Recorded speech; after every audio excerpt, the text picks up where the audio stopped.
We track the virus, we track it every day, and it does seem that we're looking at possible restrictions, extra restrictions here in London because the number of cases are really soaring in the UK.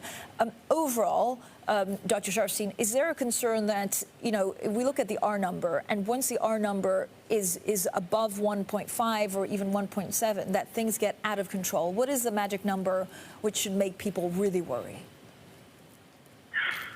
Well, I think you're right, because what that means is there's exponential growth and the curve is pretty steep.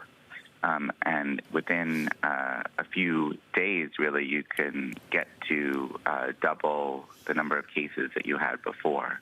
And so you have to really do something to control the spread at that point before you really start to see it take over. Joshua, when you look at some of the things that, we've been talking about, which is some of the vaccines or, these restrictions, whether they work or not, what do we understand about why more people catch it but less people end up in hospital? Is it just because it's laggard, or it's because it's a different type of the population that is catching the virus right now?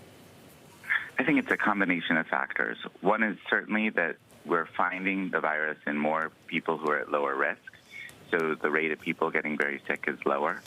The other thing is that there's just a better understanding of the virus. So for people who do get sick, they can get oxygen faster, and if they go into the hospital, there's better treatment for them. So they're less likely to die. But it's still pretty deadly, and it's still a disease that everybody is sort of rolling the dice if they get it, because even younger people can get quite sick. Talk to me a little bit about some of the vaccine trials. Why is it that some of the trials are paused in the U.S. but not here in the UK? It's a great question. There's obviously concern about the adverse effects that were found, or the potential adverse effects, thinking about the transverse myelitis and the other neurological conditions that showed up in the trial. In the UK, they may feel comfortable moving forward. The U.S. may still be asking for information. I think it would be great for both the regulators to be explaining what they're thinking. Otherwise, it can look confusing. Joshua, if there's one thing that, we're trying to understand is that there's so much of a dispute about the timeline. I mean, does it really matter to keeping people healthy if we have it in December or the first quarter of 2021? Well, we'd like a safe and effective vaccine as quick as we can get it. But of course, it's got to be safe and effective. I think that the election has sort of distorted the discussion of the timeline in the United States.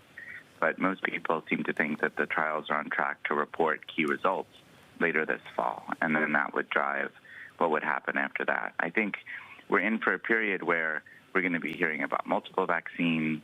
We're going to be trying to set up a distribution system, which will be challenging for certain kinds of vaccines because of their requirements, and people are going to have a lot of questions. And, it's just really important for us to have a clear, consistent scientific voice guiding that, to inspire confidence in not just in the general public, but in the healthcare system, so that people can turn around and recommend it with full confidence to their patients.